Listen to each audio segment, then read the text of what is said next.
So I told y'all about the worst sandcastle class I've ever done, but I didn't tell you about the most awkward sandcastle class I've ever taught. If you don't know, my name's Janelle. I'm a professional sand sculptor, and we teach beginner 101 sandcastle classes as a tourism activity down here on the Gulf Coast of Alabama. So this family booked a 1-hour sandcastle class. They chose a public beach access in Gulf Shores, and it's like 2 p.m. in July, so it is hot. When I show up, they say, hey, can we set up underneath the tent so we can use the shade? It's really hot out. I say, actually, that sounds great, no problem.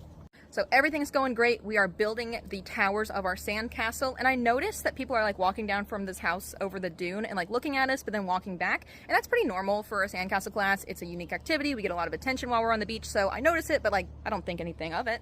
We have finished the building process. I'm having them grab a little bit of water before we do the demonstration when 2 guys walk over the dune from the house and walk straight up to me and say, hey, can y'all move? This is our tent. I said, excuse me? He said, yeah, this is our tent. We paid to have this set up. We're staying in that house right over there. This is our tent. Please move. I looked at the family and I said, this ain't y'all's tent?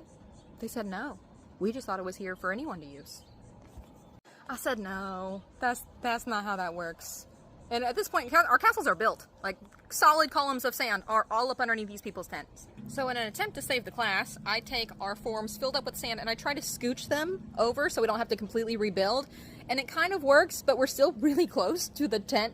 To make it even better, that family comes down to use their tent and stares daggers at us the whole time. Understandably, I don't blame them. So the class finishes up.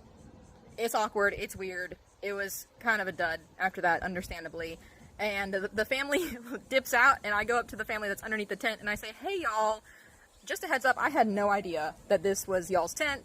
I assumed that it was their tent. They asked me to step underneath this tent. I am so sorry. It has also happened that we have done a class right in front of rental chairs that were rented to someone else. They had no idea that they were reserved. And again, same level of awkwardness. If the family comes down, it's just weird.